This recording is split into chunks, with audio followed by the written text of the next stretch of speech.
Nama saya Haji Rusmiadi. Saya bekerja di sini sebagai fungsional pamong budaya permusiuman ahli media.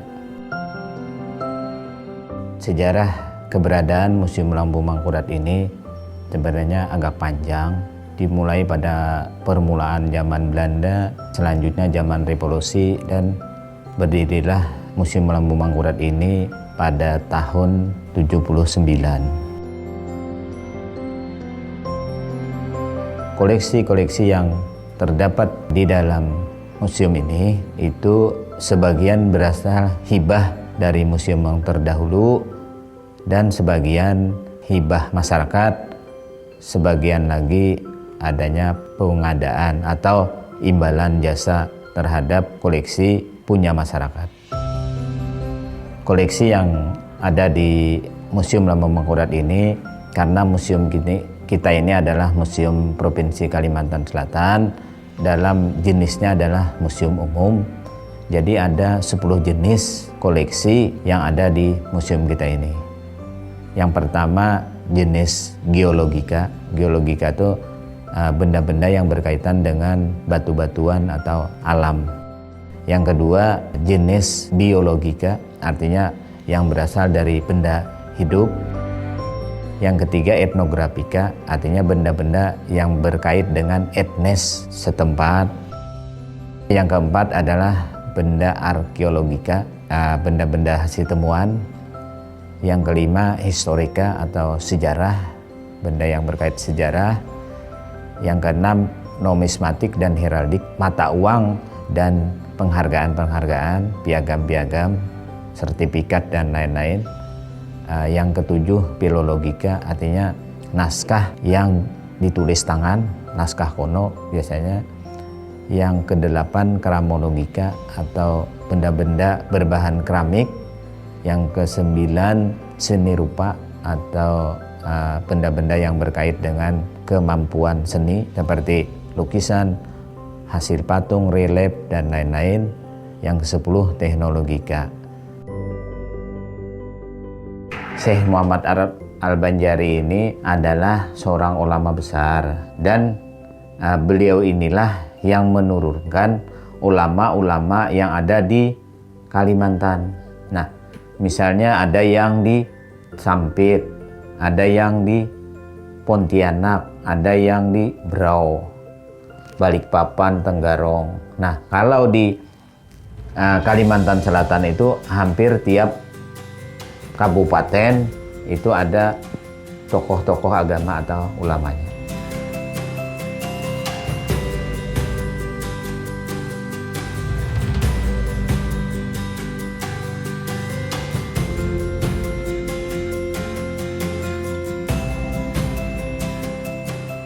Kenapa bentuk museum kita ini seperti ini? Ini mengikuti tipe rumah bubungan tinggi yang dimodifikasi modern. Jadi bentuk aslinya adalah bubungan tinggi, tipe rumah Banjar. Jadi di sini banyak peninggalan sejarah, terutama keberadaan kerajaan di Kalimantan Selatan. Contohnya adanya benda-benda yang berkaitan dengan Candi Agung, itu adalah kerajaan Nagara-Dipa. Yang kedua yang berkaitan dengan Candi Laras, itu berkaitan dengan kerajaan Nagara-Daha.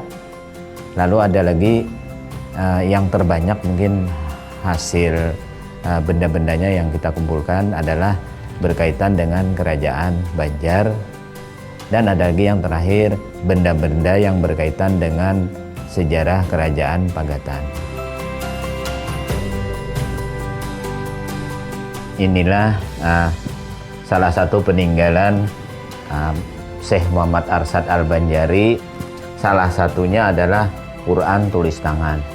Quran tulis tangan ini sebenarnya ada 3 buah. Yang di museum ini adalah dari juz pertama sampai juz ke-10. Ada lagi di tempat yayasan dalam pagar, itu ada juz pertama sampai juz ke-20, dan kitab yang juz ke-21 sampai ke-30. Ini adalah bagaimana indahnya tulisan dan lukisan yang dibuat oleh Syekh Muhammad Arsyad Al-Banjari selaku ulama terkenal karismatik dari Kalimantan Selatan. Nah, beliau membuat irigasi, sampai sekarang ada irigasinya, namanya irigasi Sungai Tuan. Nah, jadi keahlian beliau ini selain ilmu agama juga ilmu-ilmu yang lainnya.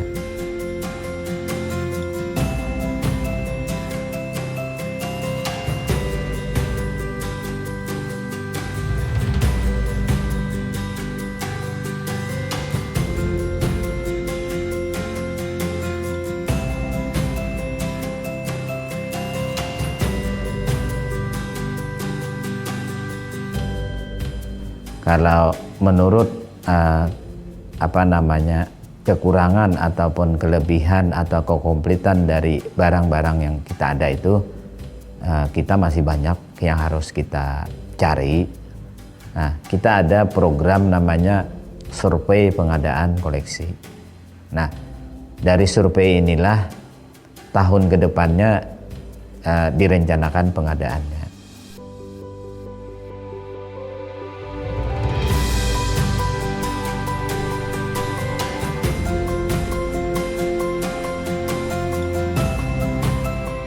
Atas keberadaan museum yang sudah dipersiapkan oleh para cendekia yang terdahulu, terutama di bidang kebudayaan dan kesejarahan, saya harapkan kepada masyarakat, terutama kaum muda, para pelajar dan mahasiswa, silahkan pergunakan museum ini sebagai tempat pembelajaran sekaligus tempat berwisata. Alangkah bagusnya museum itu selain untuk kegiatan rame-rame juga memperoleh pengetahuan.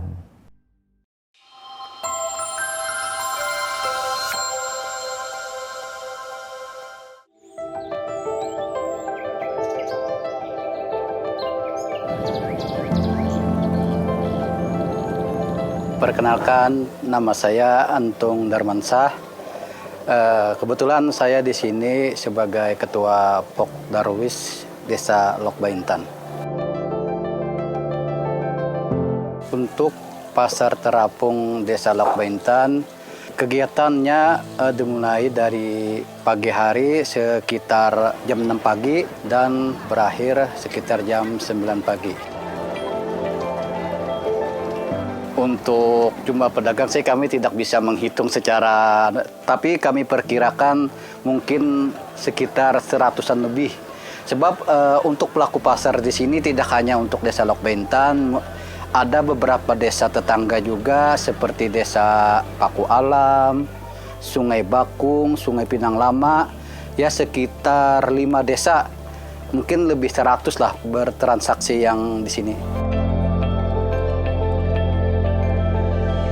Ya, perkenalkan, nama saya Muhaimin. Di sini jabatan saya sebagai Sekretaris Desa Lok Baintan.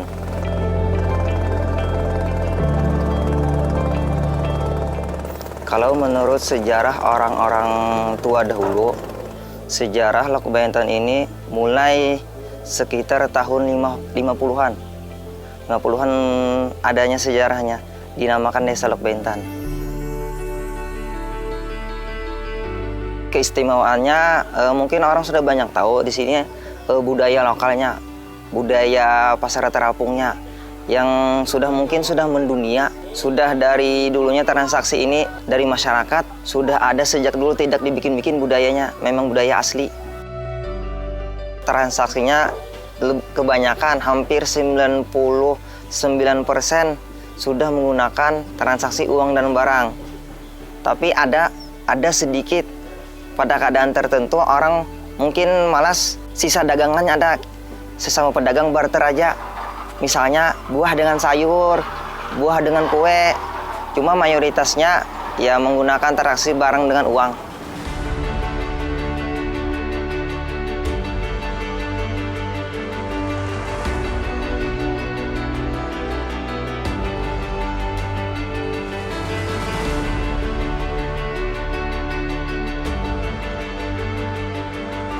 di sana gunung, di sini gunung, di tengah-tengah Karang Melati. Sekarang ini ulun tak ada bingung, ada pian palakas ini yang baik hati.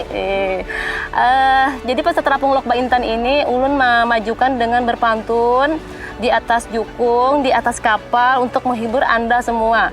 Jadi kalau Anda ke pasar terapung Lok Baintan, jangan lupa cari Acil Ibai lah. Nah, Acil Ibai nanti membawakan berkayu sampan sambil berpantun, sambil memoto jadi fotografer juga. Jadi Acil tangguh lah di sini.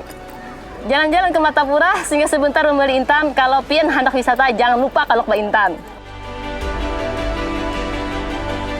Ya, bagi para wisatawan lokal ataupun wisatawan mancanegara bisa berkunjung ke desa kami, Desa Lok Baintan, tentunya dengan nama Pasar Terapung Lok Baintan, yang mana kegiatannya dari sejak jam 6 pagi mungkin sampai jam 9 pagi. Anda bisa saja berkunjung. Ayo datang ke Lok Baintan di Pasar Terapung.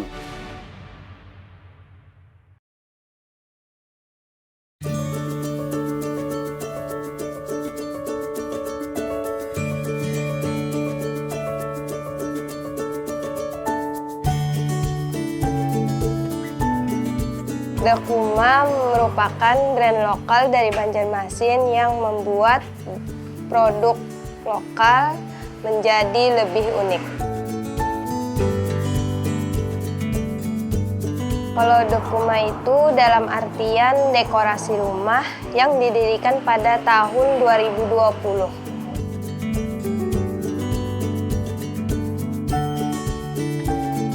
Kami membuat kerajinan tangan yang terbuat dari purun, rotan, dan eceng. Kalau dari purun, kami membuatnya dari tas purun. Bisa pot, tikar. Kalau dari rotan, kami membuatnya bisa buat lampit, buat pot bunga.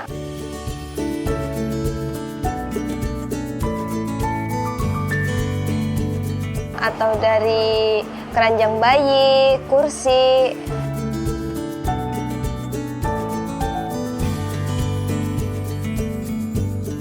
Kaca atau buat lampu.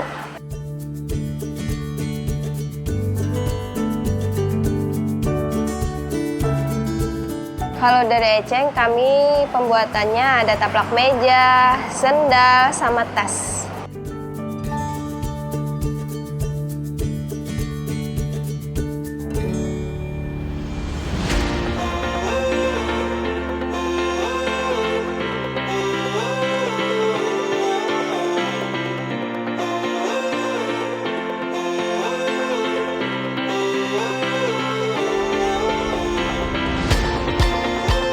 Kalau dari purun, itu dari pot, tas, itu bisa bertahan sampai kurang lebih dari 1 tahun.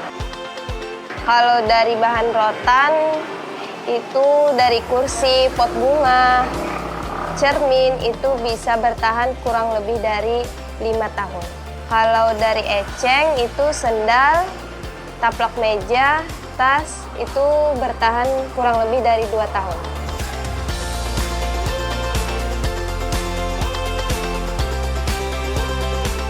Nah, sekarang saya bersama Sutiani. Dia sedang membuat dari kerajinan purun yang dihias biar menjadi lebih unik. Nah, ini adalah bahan dari purun atau tanaman purun yang tumbuh di Kalimantan Selatan. Ini cara pembuatannya itu dikeringkan lalu ditumbuk-tumbuk biar bisa membentuk apa yang kita buat. Selain purun, ini ada juga dari eceng. Ini cara pembuatannya dikeringkan, lalu dibentuklah menjadi sendal. Yang mau order bisa lewat media sosial yang bernama Dekuma Craft, atau bisa kunjungi ke toko kami di Jalan Karanganyar 2, Banjarbaru Utara.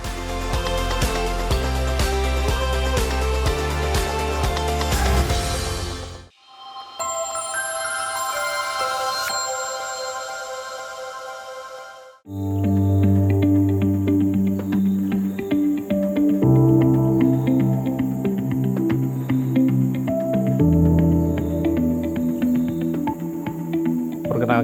nama saya Ali Mustafa dan saya di Geopark. Saya berada sekarang pada posisi di sekretariat Geopark. Geopark Nasional Meratus ini adalah satu-satunya geopark nasional yang ada di Pulau Kalimantan.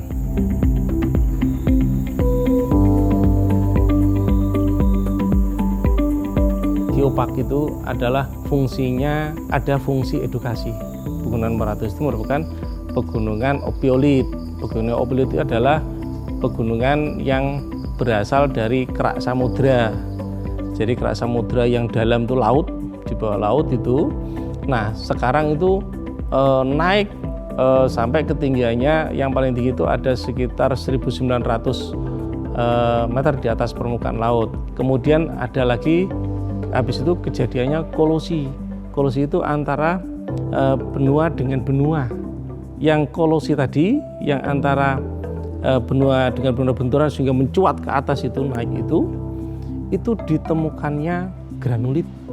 Dan itu menunjukkan dengan temperatur kejadiannya itu bisa terjadi karena temperatur dan tekanan yang sangat tinggi. Kemudian benua dengan benua itu yang berbentur itu akhirnya menumpang di atasnya gitu. Nah, yang paling penting lagi bahwa di situ ada plagiogranit. Itu sangat jarang lagi, mungkin se-Asia, mungkin Asia Tenggara baru di Meratus ini. Dan ini fenomena yang antik dan itu sangat menarik bagi para peneliti-peneliti bumi.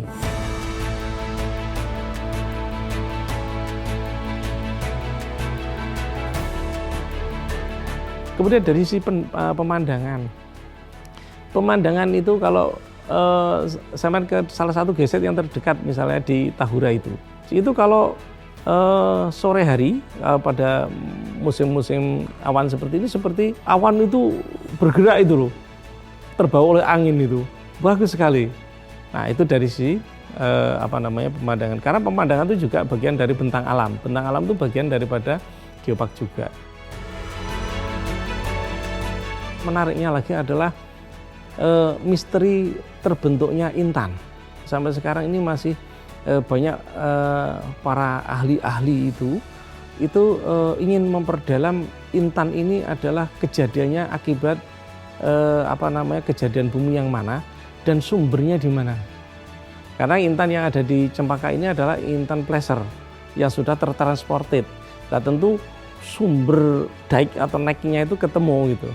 Dan terbukti sampai sekarang masih ada ditemukan intan. Bahkan dulu yang terkenal kan intan Trisakti yang ditemukan sejak zamannya Pak Karno itu ya.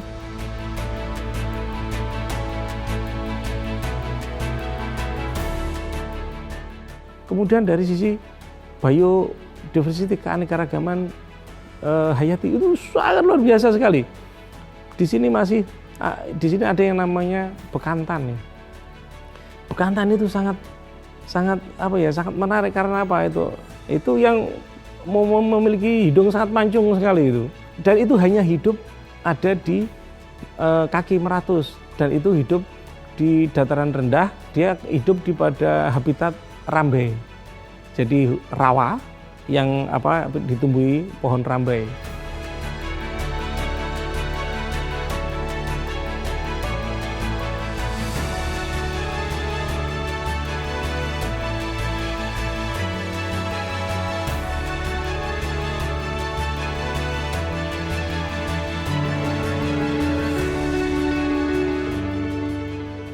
Nah, kemudian kemarin kita ada festival anggrek itu, ternyata Meratus nggak kalah itu ternyata sudah sempat Asia itu kita dapat nomor itu, orchid itu jenis anggrek yang ada di Meratus itu. Nah, kemudian dari sisi pohon-pohonan juga ada kasturi, ada bangkira, ada misawa. Misawa itu yang kemarin ditanam sama Pak Presiden itu adalah dalam rangka untuk mengkonservasi, melindungi jangan sampai punah. Wah, itu luar biasa, itu nggak terjadi di mana di pulau lain yang ada di Kalimantan ini.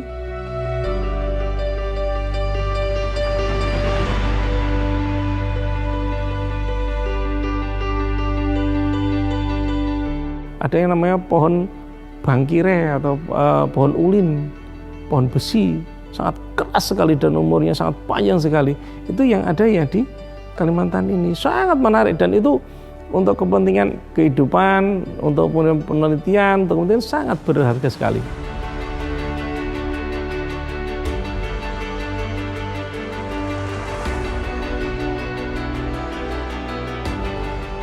Sejak tahun 2018 dinobatkan sebagai geopark nasional, kita terus berbenah, terus kita mengembangkan sesuai dengan amanah Peraturan Presiden nomor 9 tahun 2019 untuk pengembangan geopark, jadi semakin kuat, dan geopark kita yakini adalah salah satu program yang betul-betul smart lah, yang benar-benar yang untuk menjaga pembangunan ekonomi yang berkelanjutan itu ya di geopark ini.